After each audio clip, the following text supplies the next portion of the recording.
Well, good afternoon, everyone. I'm Mary Jean Jakubowski, and I have the honor of being the director of the Buffalo and Erie County Public Library System. And I am so happy to welcome you today as we kick off Women's History Month in Erie County. Thank you so much for tuning in this year. If it was any other year, well, we'd be at the Downtown Central Library, gathered as women love to gather, to celebrate this auspicious occasion. Since we can't, this is being held virtually and it is being recorded so that people may listen today live or may also listen thereafter. We at the library have been so very honored since 2010 to partner with the Erie County Commission on the Status of Women and several other community partners and groups to plan and coordinate a very memorable Women's History Month each March. Here to tell you more about this is our friend Karen King, the Commission's Executive Director. Take it away, Karen. Thank you, Mary Jean, and welcome everyone. It's hard to believe it was a year ago that we were gathered in real time across the street at the library, honoring our trailblazing women, followed by a reception at a bar with cocktails. That was a year ago, and of course, things have changed dramatically. Many of us could not have foreseen what would happen just a few weeks after in mid-March. But we are resilient and resourceful and hopeful. And a lot has happened in a short amount of time, and many of us have experienced loss directly or indirectly, or know people who've been touched by COVID. Certainly we all are experiencing varying degrees of trauma. So it's really important that we are able to come together and gather and talk about the progress that we've made, in addition to the challenges that we face, which are many.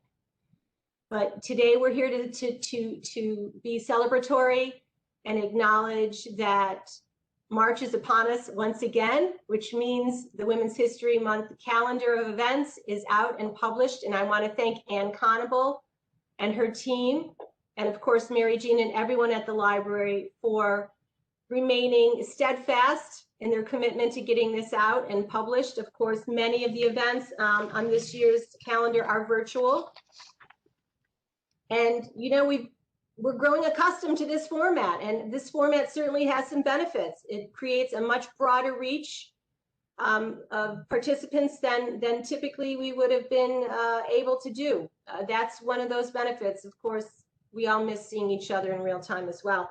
But this year, once again, it's an incredible offering, from exhibits to lectures to film screenings to panel discussions. A couple things that I just want to pay attention to. The Commission on the Status of Women will be partnering with the Buffalo History Museum and our Trailblazing Women Monument Project towards the end of the month. On March 30th, we'll be doing a panel discussion on unearthing women's history, talking about the importance of creating spaces, public spaces that acknowledge women's contributions to the development of our community. There's so many other events. I know the Gender Institute is on the call today, and Carrie and Hillary are on the call, and I know Carrie will be speaking shortly about a very special humanities grant that we just were the recipients of. But is there anything you want to bring attention to on the calendar? I know you have Barbara Smith coming to speak later in the month. Carrie or Hillary, do you want to just highlight some of the events? I will. If you want to turn it over, Karen, I have my PowerPoint with all that info in it. Well, not just about the grant, the humanities grant, but just about any upcoming events that the Gender Institute is sponsoring on the calendar. Sure. I'll use this time actually to make a pitch for Barbara Smith, who will be speaking virtually at the Gender Institute 1 week from today. Barbara Smith is probably one of the most important Black feminists from the second wave, from the 1980s and 1990s. She was doing intersectional feminism before there was the term intersectional. She co-authored the Combahee River Collective, and she will be speaking with us, with Lillian Williams, actually, at 7 p.m. next Wednesday. Hillary, if you can put that link in the chat box, that would be great. Otherwise, just Google UB Gender Institute, and you can register on our website and join our listserv. And we have a newsletter that goes out every Monday. Yes, thank you. And Carrie, thank you. I mean, Barbara Smith is, you know, in the world of feminism, she is a rock star. Her body of work is monumental and so important, and has laid the groundwork, as Carrie said, for intersectional feminism, which a term we throw around rather casually these days, but it's a really important term, and just the intellectual breadth of her work is just amazing. So it's very exciting that she's coming to speak. And that is part of the plus of this format. It has really allowed us to tap into folks that we typically might not be able to get to come to town and speak. So that's nice. I see. Was that a question? Do you have a question? I was just going to say, absolutely. And Loretta Ross spoke last week at the Gender Institute. About 500 people showed up virtually for that event nationally. And we have that recording on our YouTube channel, UB Gender Institute. It's about calling in, not calling out. And she really is a national treasure, Loretta Ross. And she's a professor at Smith College. And it was a real treat to talk to her. So thanks, Karen, for giving me the space to do that. That's great, and that's available to access. So the technology really offers us a lot of opportunities that we typically wouldn't have. Tiffany Lewis from Confident Girl Mentoring, and also the chair of our Erie County Commission on the Status of Women, is on the line. Tiffany, did you want to share some updates about events that you have coming up that didn't make the calendar? You're on mute. Thank you so much for that acknowledgement. It's such a great time to be on the call with some amazing leaders within our community, just to acknowledge and celebrate women who have really paved the way. Confident Girl Mentoring, we will have some upcoming events, and when those are released, we will definitely make sure that they get into the hands of Mary Jean and Ann Cannibal, so they can be showcased through, for our community wide efforts. So thank you so much. Thank you, Karen. Thank you, Tiffany. And also, I just want to thank our board members who have joined us today on the call. I see Diana Chihak and I see Joelle Logue, and our former executive director, Suri Becker, is on the call, and Judith Olin is on the call. So we have, I hope I'm not forgetting anyone. Did I get everyone on our board? So I want to thank the Erie County Commission on the Status of Women. Oh, Jamila, I'm sorry, Jamila Jamal is on the board, on the call. I want to thank everyone, our commission board members, and our county executive, Mark Polenkars, and our deputy county executive, Maria White. Most of the work we've been focusing on in these past several months, of course, has been related to COVID. And the county has been working tirelessly and trying to be responsive to the vast needs of our community. And the one thing that we do know, most of us who are engaged in this work, in gender justice and anti-racist justice, know that many of the disparities that were exacerbated by COVID were, of course, pre-existing conditions that we continue to address. And we hope that we are really at a pivot point now to address things in new ways and innovative ways that can really bring about systemic change. That's what we're really hoping for in the coming months and the coming years, to remain hopeful. So now I'd like to pivot and introduce Dr. Carrie Brayman from the University at Buffalo, and who's the director of the Gender Institute. We recently applied for a humanities grant, a Humanities New York grant, under the expert tutelage of Diana Chihak, our board member and grant writing extraordinaire, and partnered with Mary Jean and the folks at the library. And we are the recipients of a suffrage grant. It's a reading and discussion series where we'll be examining several texts that look at the history of suffrage, and in particular, the role that African American, Black women, women of color played in the fight for social justice and suffrage. So I'm going to hand it over to Carrie Brayman, who has a wonderful PowerPoint presentation that I believe Kelly will be sharing the content on.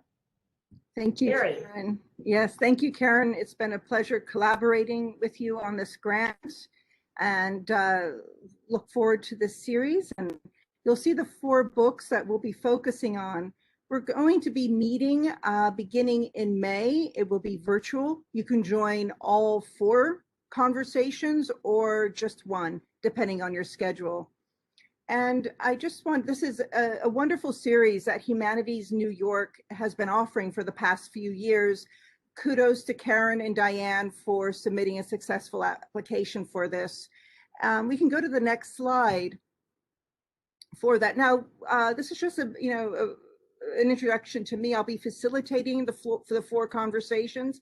I'm not going to give a lecture. I'll say a few introductory remarks. I'm going to frame the books and the debates involved, and then pose some questions. And I really want it to be an organic conversation, seminar style via Zoom, which is possible. I've been teaching on Zoom for a year and have been having great discussions with students, so it's absolutely possible. Okay, next slide, please.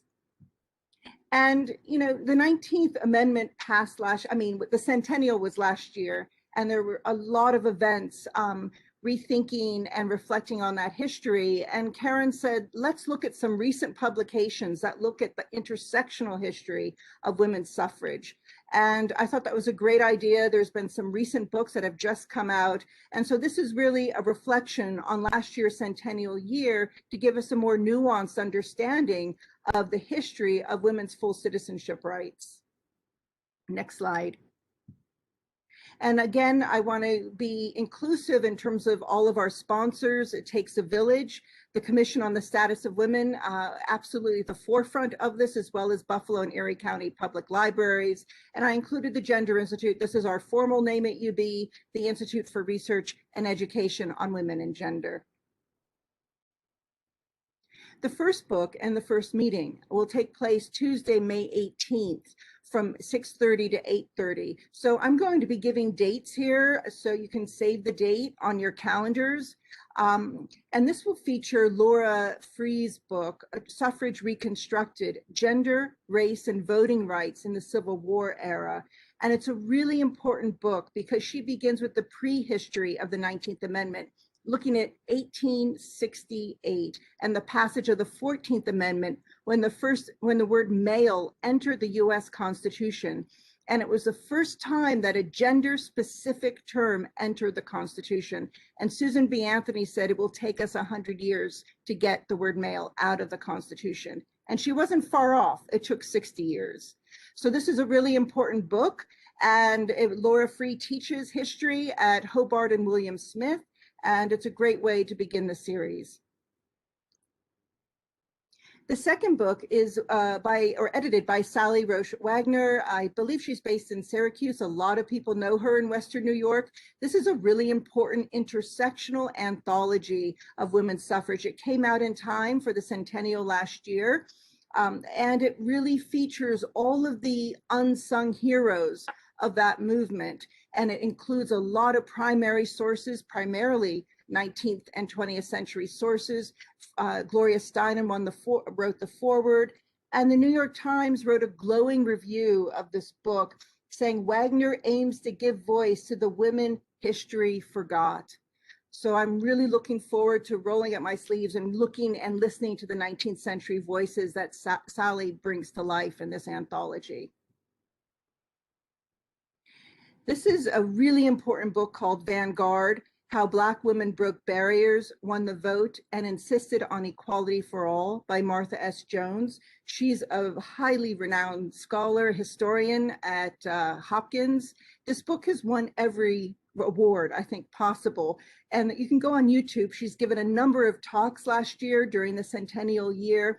And the reason why this is such an important book is she looks at Black women as agents of change, beginning with the late 18th century and Maria Stewart through to the 19th century in the 19th Amendment to Fannie Lou Hamer and the 1965 Voting Rights Act. So she looks at the long history of voting access and voting rights. And you can say that Sally Abrams is continuing that struggle today. But this is a really important book saying it doesn't stop with the 19th Amendment. Read on. And I'm looking forward to this conversation a great deal. And then I think the perfect way to wrap up the series is with Kathleen Cahill's recent book, hot off the press, November of 2020. UNC Chapel Hill has published it. It's called Recasting the Vote, How Women of Color Transformed the Suffrage Movement.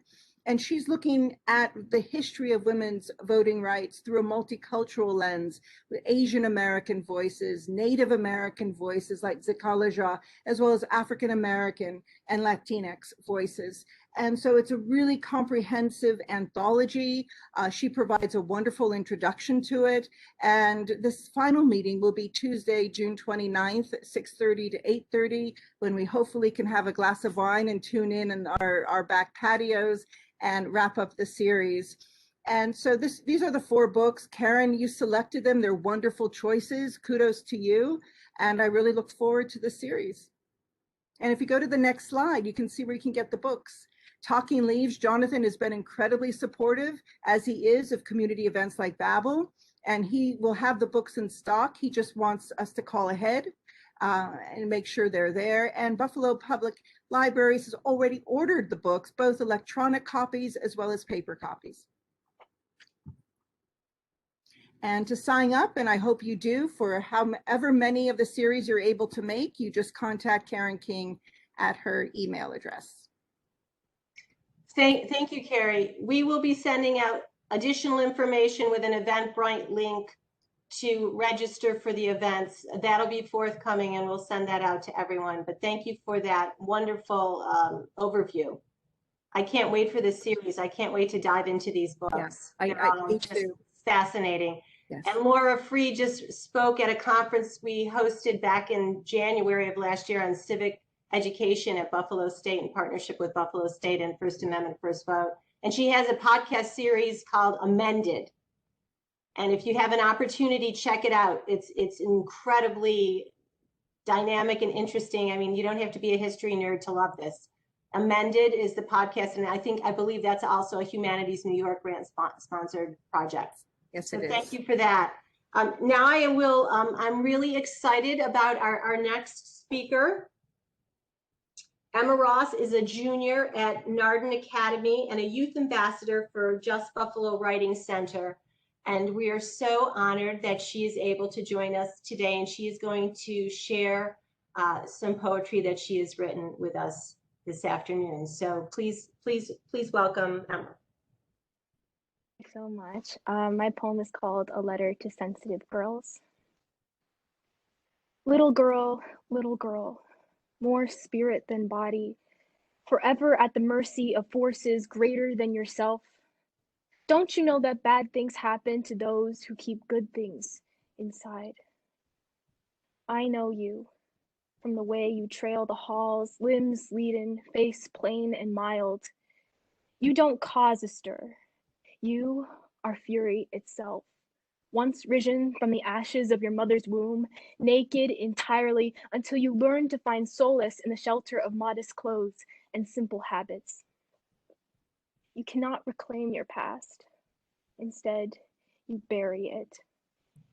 You open your heart to others only to feel the raging cloud of scorn and derision tolling within your consciousness, seeping into your marrow with all the cunning of a snake, letting it bite you, constricting every airway, every thought, everything. You seek healing. You seek kindness until you found you created a monster from the heat of your anger, from the piercing fragments of every little lash and blow. You didn't want life to let life pass you by. You wanted to be it. You felt a calling deep inside and you followed its trail, gilded and gleaming, filled with hummingbirds and blood, and you found yourself in a deep, dark wood that others claim you germinated from the chaos of your mind, a mind you can never escape, a place you didn't choose. So, From the top of your lungs, you shout and you shout and you shout because that is all you know how to do, because you believe that you can turn a stone into bread, bread crumbling from the cries of others like you in eternal thanksgiving, giving, giving, giving back forever. Amen. And oh, how you raise them from the dead. Oh, how they join you in song. There's such a symphony.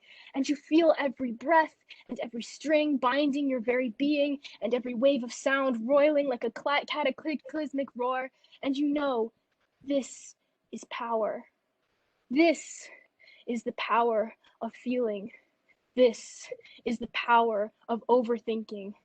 This is the power of knowing you are weak. But with a single shout, you can raise an army. And wow, thank you. So powerful. Thank you, Emma. That was very moving Thank you. and courageous to read publicly and share your work. Beautiful. Thank you. Wow. We have a few more minutes before we wrap things up, and I know some folks jumped on the call. I see Lillian Williams. I'm not certain if she's still on the call, but I know Lillian has a series of events coming up regarding Mary Talbert. Lillian is a member of our Trailblazing Women Monument Project Steering Committee and our resident Mary Talbert Scholar, and of course, esteemed professor at the University of Buffalo. Lillian, are you on? No? Okay. We lost her. I think she's muted. She's on, but she's muted. There she is. Lillian, can you hear us?